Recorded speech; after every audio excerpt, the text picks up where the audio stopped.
have been considering on the subject of the Holy Spirit, and at this moment in time is particularly teaching on the seven spirits of God. And I just want to pick up from where he left off. He has been talking about the spirit of wisdom. So I'm just picking up from there. Now let's go to James chapter 3 verse 17. I want to highlight to us 7 different characteristics of wisdom, or what Proverbs chapter 9 verse 1 in other words refer to as the 7 pillars of wisdom.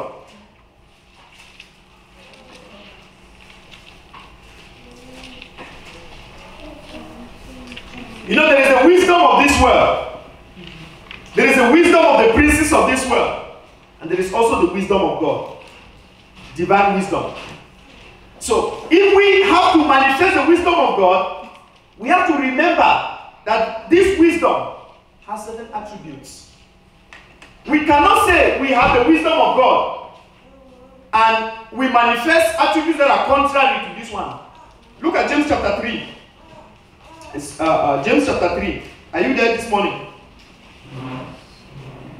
Let me read James chapter 3 from verse 13. I want to read from verse 13 because usually it's good to read a couple of verses to put scriptures into context. Verse 13. Who is wise? Who is a wise man and endued with knowledge among you? Let him show out a good conversation. Out of a good conversation, his works with meekness of wisdom. But if ye have bitter envy and strife in your hearts, glory not and lie not against the truth. In other words, this characteristic is not, if you manifest this, that's not God's wisdom. That's why it starts by saying, who is wise among you? If you think you're wise, and then you still have bitterness and envy, glory not against the truth, because the truth is that wisdom, the wisdom that comes from God, does not manifest strife and envy. That's what he's saying. Verse 15. He said, this kind of wisdom that manifests bitter envy and strife, this kind of wisdom descended not from above, but is earthly, sensual. He says, for where envy and strife is, there is confusion and every evil work. But the wisdom that is from above, you see, the wisdom that comes from God, the wisdom that is from above, is first pure. So these are the 7. If you read that verse, you get 7 of them, 7 characteristics of wisdom. This wisdom is first pure, peaceable, gentle, easy to be entreated, full of mercy and good fruits, without partiality and without hypocrisy. Hallelujah. So brothers and sisters, as we seek to manifest God's wisdom, let's remember that we cannot manifest God's wisdom outside of purity. Outside of purity. God's wisdom is pure. That means it is clean in its motives. Whatever motive you have, that motive has to be a good motive. If you do anything with a negative motive, that wisdom is not from God. It has to be peaceable. That means it has to be devoid of conflict. Remember we read in verse 14 here that if you have bitter envyings and strife in your hearts, glory not and lie not against the truth. Then verse 15 says, this wisdom descended from above. So whenever there is confusion, whenever there is envy, whenever there is strife, God is not present. Yes. Are you understanding? God is not present. That's why verse 16 says, for where envy and strife is, there is confusion and every evil work. You see? When there is strife, when demonic. Exactly. Demonic work. Whenever there is envy and strife, there is demonic work, confusion and every demonic work present. And you can be sure that God is not there. How do I know that? Because the Bible says, God is not the author of confusion. It doesn't come from God. That's why if you read, I think in Proverbs chapter 6, where God outlines, he said there are 6 things that God hates. One of them is, he said God hates a brother or anyone who sows discord among the brethren. Anyone who brings confusion, he said God does not like it. Because confusion does not come from God. Amen. So this wisdom has to be peaceable, devoid of conflict. That means you're always looking to make peace. You're always looking to live in harmony with people. You remember Hebrews chapter 12. Hebrews chapter 12 verse 14. It says, pursue peace. Pursue peace and holiness. Pursue peace with all men and holiness, without which no man shall see the Lord. Run after peace. That's what it's saying. Don't always stand on your point and say, I am right. I am right. He has to come and apologize to me. He is the one who wronged me. No. The Bible says that. Matthew chapter 5. It says, those who are peacemakers, blessed are the peacemakers. Why? For they shall be called the sons of God. So look for peace. I'm just opening that verse here to just read it quickly. Hebrews chapter 12 verse 14. Follow peace with all men. Not with some people. You know there are some people that are very difficult to interact with. Very difficult people. When they come your way, the Bible says still follow peace with them. Still follow peace with them. And this is consistent with Jesus' teaching about loving your enemies. Praying for those who persecute you. You know, today they tell you, many church circles tell you that if you have any enemy, you have to call down fire and kill them. And you see it in churches. Whoever is my enemy, anyone who doesn't want me to progress, die now. And they are stamping their legs on the floor. They have to die. They have to die. I saw another one day where in a church, in fact, they are taking this thing to the extremes. A man of God was carried in a chair by like 8 different people. They lifted him up. He was sitting on the chair. And they were moving around in front of the stage like I'm standing here. And then he was prophesying to the people. And what was his prophecy? Anyone who is attacking you, everywhere your enemies are, that he is flying on their behalf. He is attacking them now. He is commanding them. They are dying. And I ask myself, why do they have to carry him on top of the chair before he says that? Jeff, I'm serious. Literally, he was on top of the chair and 6 people were carrying him around the stage. And he was attacking their enemies. That they should die. That is witchcraft. Yeah. That is witchcraft. Jesus, when his disciples asked him to whether they should call down fire to consume the people who oppose them like Elijah did, he told them, he said, the Son of Man did not come to destroy men's lives, but to save them. He says, you know not which spirit you are of. That means if you are of God's spirit, you will not be thinking like this. If you manifest God's wisdom, you'll be pursuing peace with all men. Am I saying that we should play with the devil? No.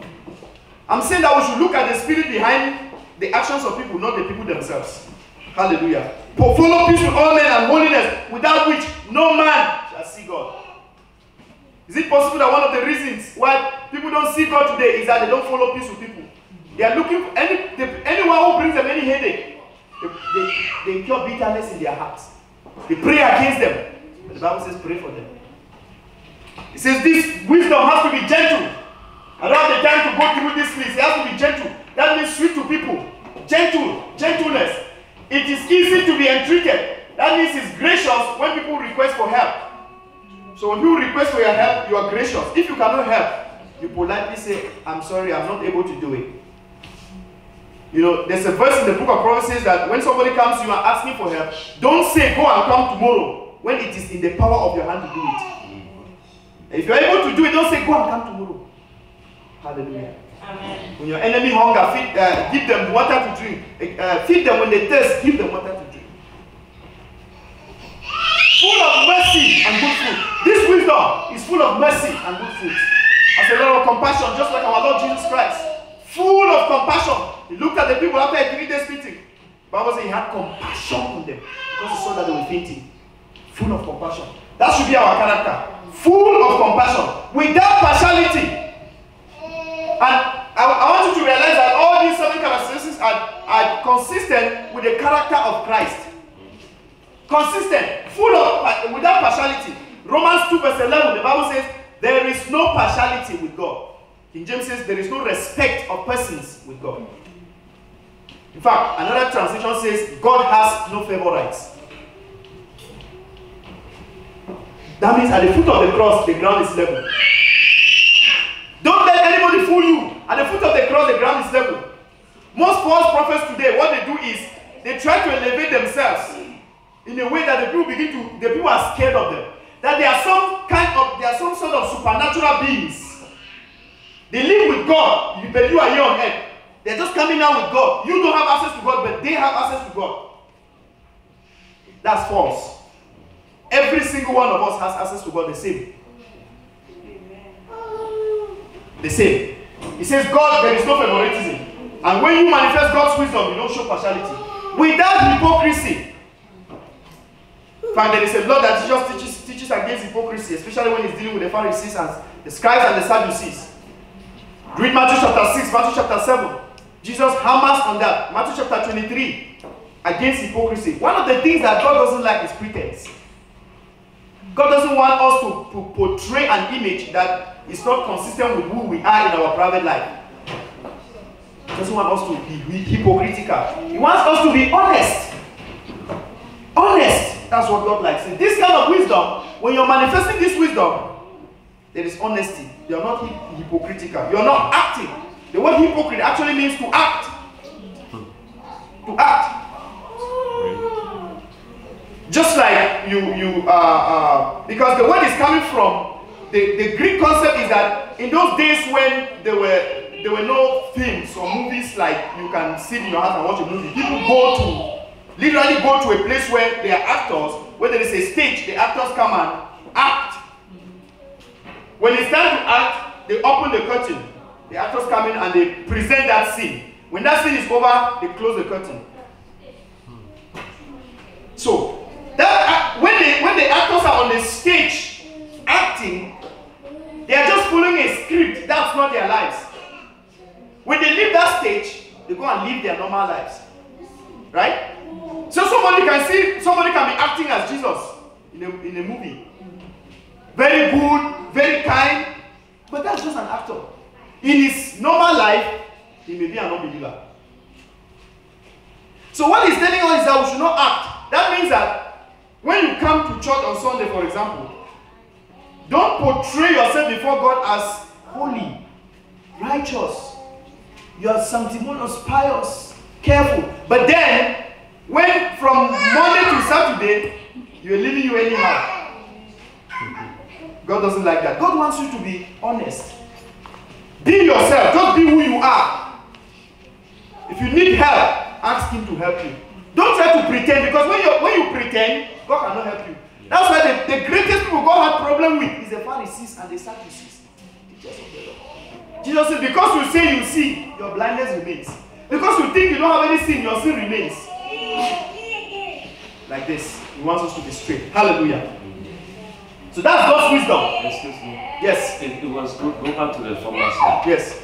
That in Proverbs 9 verse 1, it says, wisdom has built his house. It has raised up its 7 pillars. Yes. And this James 3 is talking about those 7 pillars and they are listed. Yes. In Proverbs they are not listed. And so when you read Proverbs, you are wondering, what are these 7 pillars?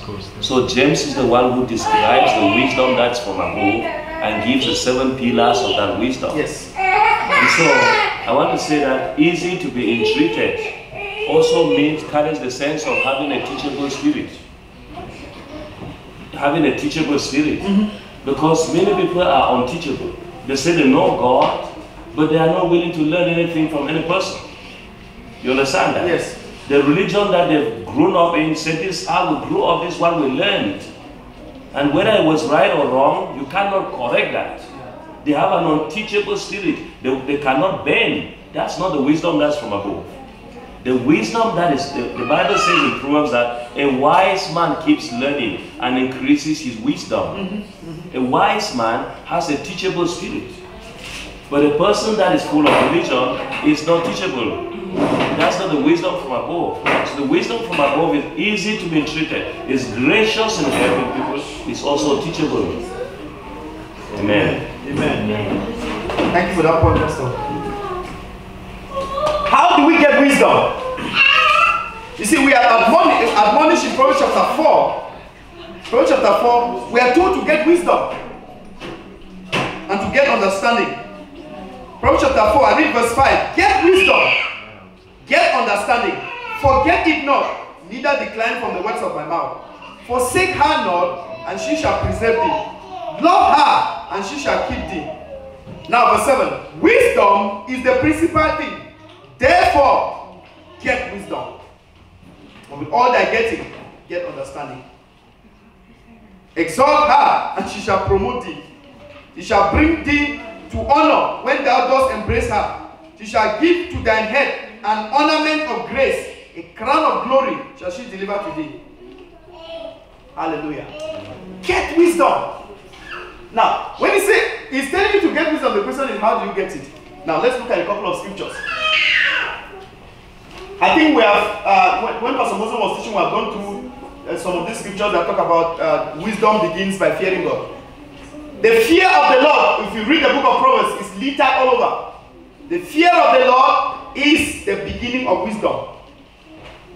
Proverbs 9 verse 10, you find it there. You find it in Proverbs chapter 1, you find it several verses in Proverbs. The fear of the Lord is the beginning of wisdom. But the verse, the scriptures I want to read is in Job 28. Job 28. That means if we want to get wisdom, it starts by fearing God. If you don't fear God, you cannot get wisdom. Job 28. Now I want to read, in fact, I just want to read. Just listen as I read. Very interesting passage.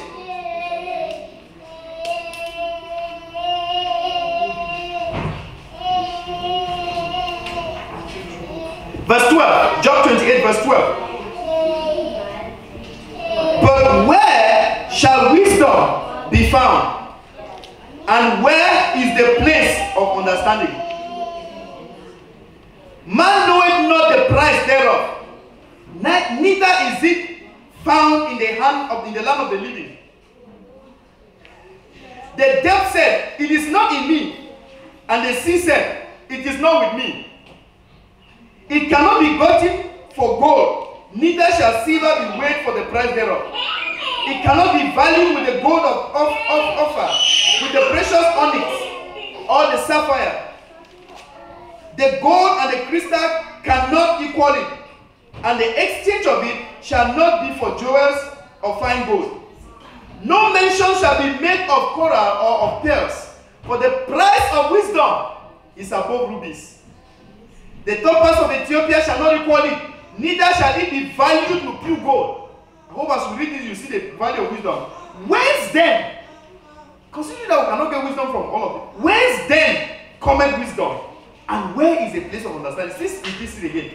See, it is hid from the eyes of all living, and kept close from the flowers of the air. Destruction and death say, we have heard the fame thereof with our ears.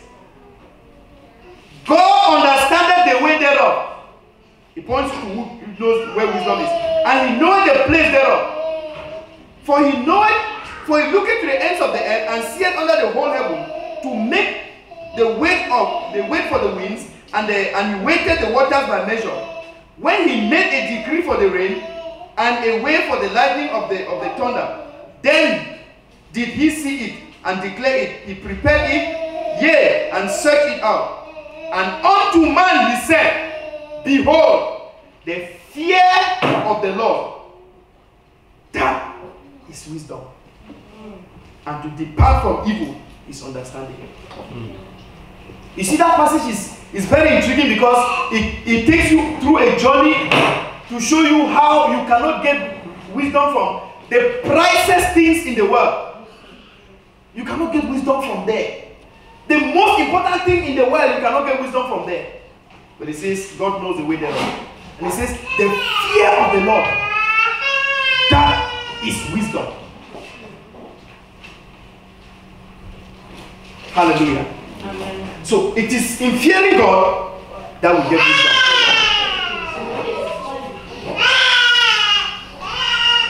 We also get wisdom by asking God, by praying. Hallelujah. James chapter 1 verse 5. Since it is God who has wisdom, can get it by asking him. Now look at James chapter 1. You know, this James chapter 1 begins to talk about how our faith is tested. We read from verse 1, how our faith is tested. And let me read from verse 3. Knowing this, that the trying of your faith worketh patience. But let patience have her perfect work, that ye may be perfect and entire, wanting nothing. If any of you lack wisdom, let him ask God, that giveth to all men liberally and upbraideth not, and it shall be given him. But let him ask in faith, nothing wavering. For he that wavereth is like a wave of the sea, driven with the wind and tossed. For let not that man think that he shall receive anything of the Lord. Double-minded man is unstable in all his ways.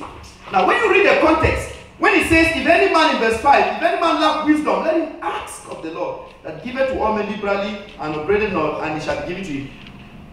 What is the place of that verse in this context? Because it's talking about the testing of our faith.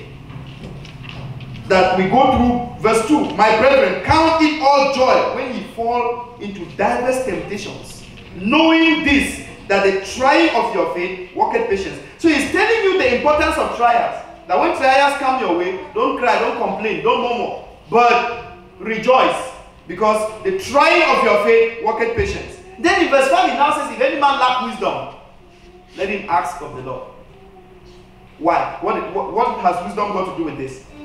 The issue is that what he's saying essentially is that most people will not agree with the fact that when trials come your way, you should rejoice.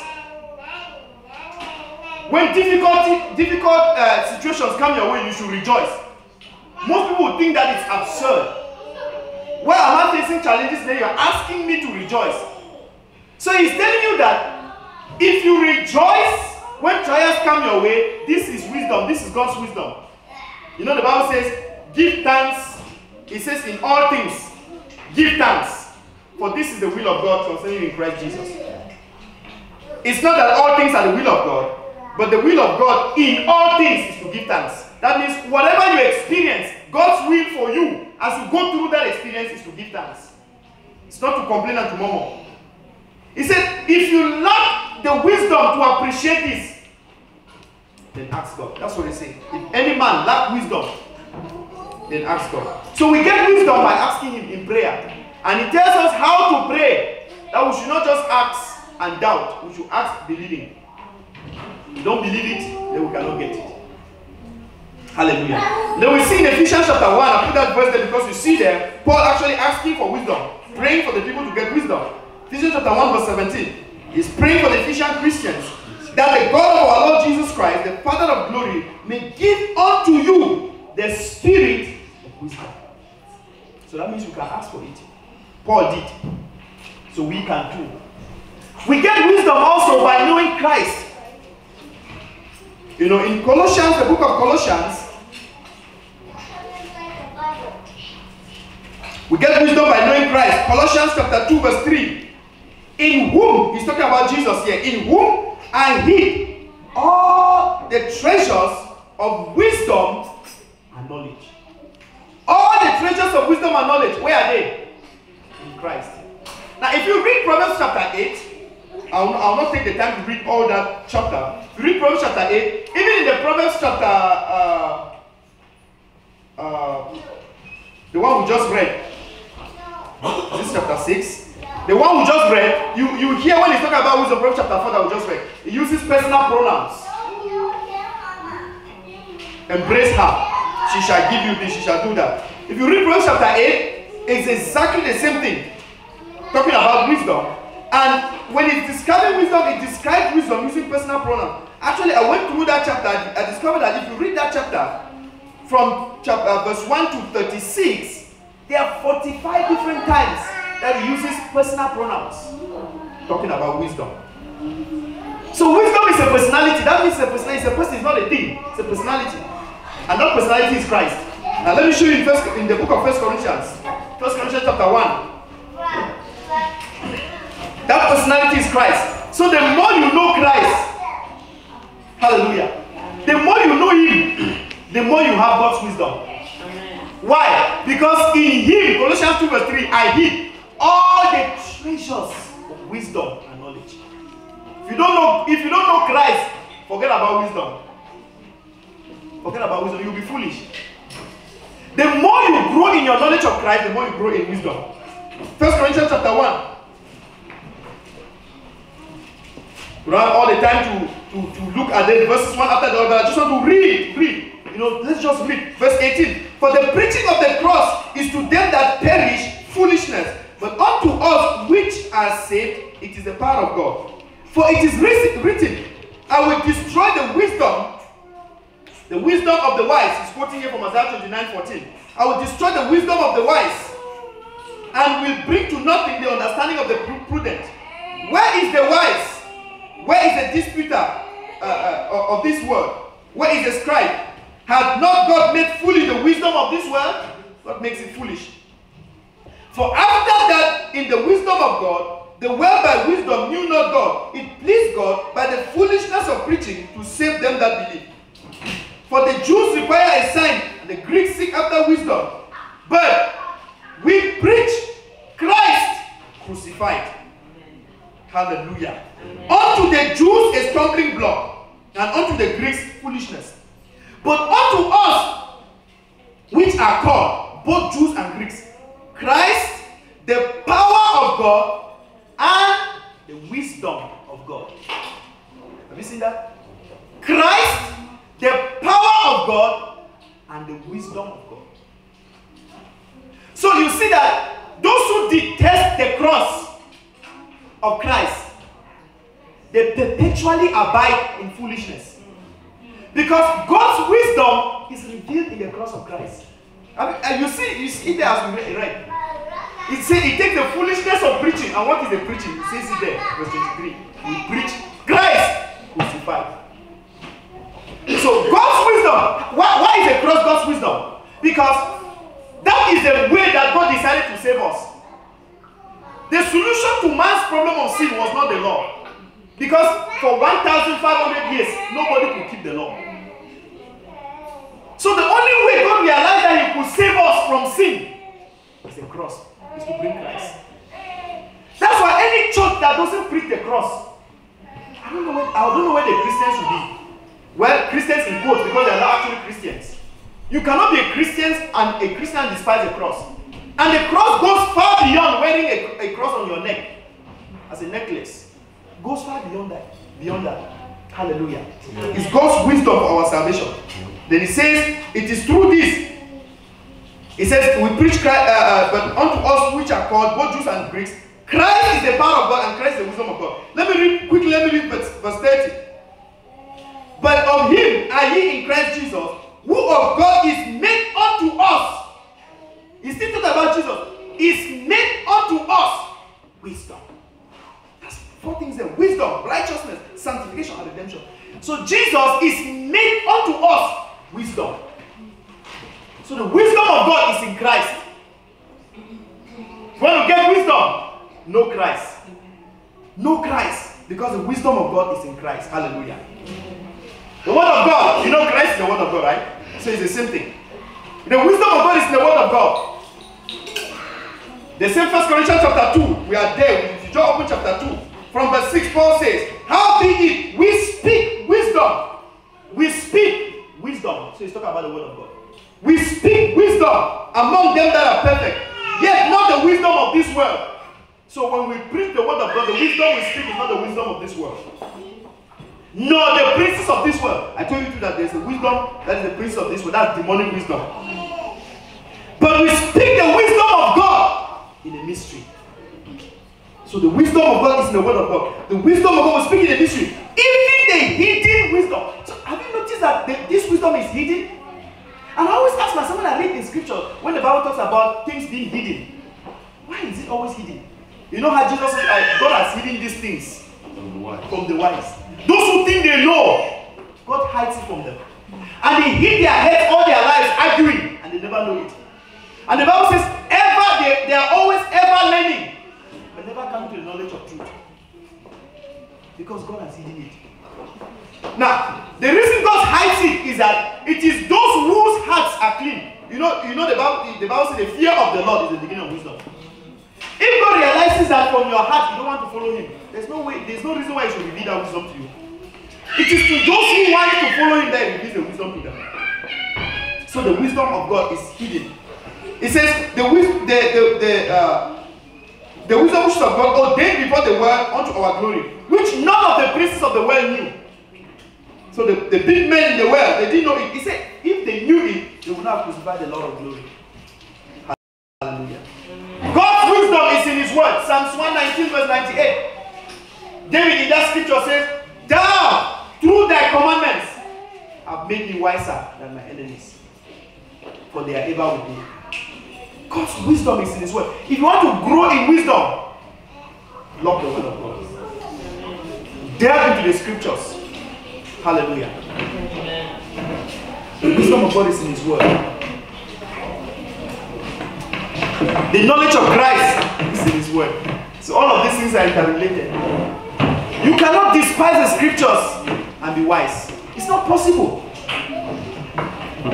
Because God's wisdom is in his word. It is the word of God that tells you how to live.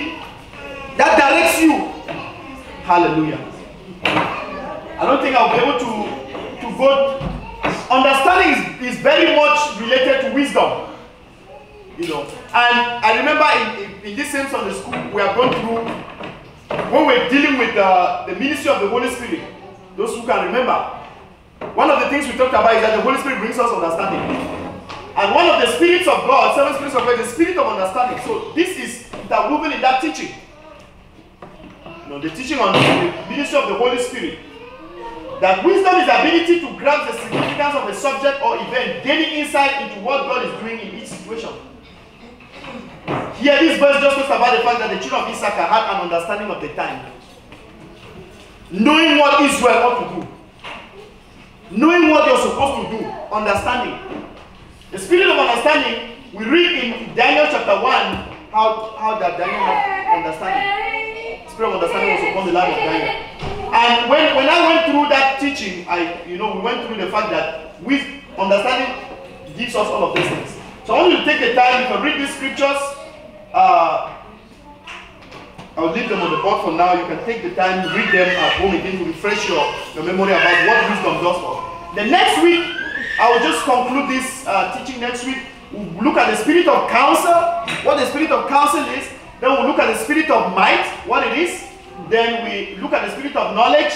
Then we'll end with the spirit of the fear of the Lord. We're going to do that in the next 2 Sundays. And then we get done with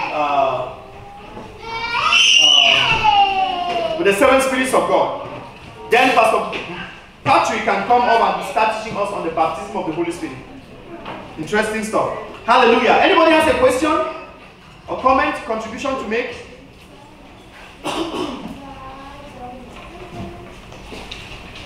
So this morning, we have emphasized the fact that wisdom comes from God. And that for us to have wisdom, we have to know God, we have to know Christ. We have to know his word. It comes from him. It comes from his word. If we despise the scriptures, we cannot be wise. And we went through 7 characteristics of wisdom. Registered in James chapter 3 verse 17. Meditate on those. And really ask God to help you to live that way. Amen. I want us to pray this morning before we get into the service. Can we just ask the Lord this morning? You know, one thing that strikes my heart as we talked about wisdom extensively this morning is that wisdom is in Christ. Colossians chapter 2 verse 3. In him I hid all the treasures, wisdom and knowledge. We preach Christ crucified. To the Greek is a stumbling block. To the Greek is foolishness. To the Jews is a stumbling block. But to us who has been saved, Christ, the power of God and the wisdom of God. So Jesus is the wisdom of God. If you don't know Christ, if you don't grow in your knowledge of Christ, your wisdom will perpetually be small. But if you want to grow in wisdom, you have to grow in the knowledge of Christ. You know, when people say that wisdom comes with gray hair, that's earthly wisdom. That one is just normal human wisdom. But the wisdom that is from God does not necessarily come with gray hair. Because there are many people who are old who don't believe in God. You remember the Bible says, the fool has said in his heart there is no God. So, you can be old, you can have many years, but still foolish. In God's sight, you can be wise in the sight of the world. But you know the Bible says God brings to naught the wisdom of the world. Brings it to naught. To nothing. It doesn't mean anything. But it is in knowing God that we grow in the wisdom of God. Let's ask God this one and say, Lord, help me to know Jesus more and more. Help me to know your word more and more. Let this be the cry of my heart, like Jeremiah says, that your words were found and I did eat them, and that your words were unto me the joy and the rejoicing of my heart. Let your word be the longing in my heart, because this is how we get wisdom. It is through the pages of scripture. As he opened his word to us, then we grow in wisdom. We grow in Christ, we grow in wisdom. Lord, this morning we ask that you help us. That as you open unto us your word this morning, we pray, Lord, responding to it, asking us that you will give us a desire to grow in your wisdom. You said we should get wisdom and get understanding. That wisdom is the principal thing. That in all our getting, we should get wisdom. We should not be foolish. And you have outlined to us how to get it. That it is when we fear you that we can get wisdom. We ask that you will help each one of us, Lord, that we will grow in the fear of God. That we will fear you. That like Jesus says, I will teach you whom to fear. That Lord, you will teach us your fear. That as we fear you, we will grow in wisdom. That we will know Christ more and more, because in him I hid all the treasures of wisdom and knowledge. That we will know your word, because it is in your word that we find wisdom. Like David says, thou through your commandments have made me wiser than my enemies. Give us wisdom, Lord. He said, if any man lack wisdom, let him ask of the Lord. We ask this morning, each one, Lord, that you baptize us with wisdom. Fresh baptism of wisdom. Fresh baptism of wisdom. That we will not be foolish. We will be wise. Understanding what the will of God is. Knowing what the times are. Thank you, Father. We give you praise this morning. In Jesus' name. Amen.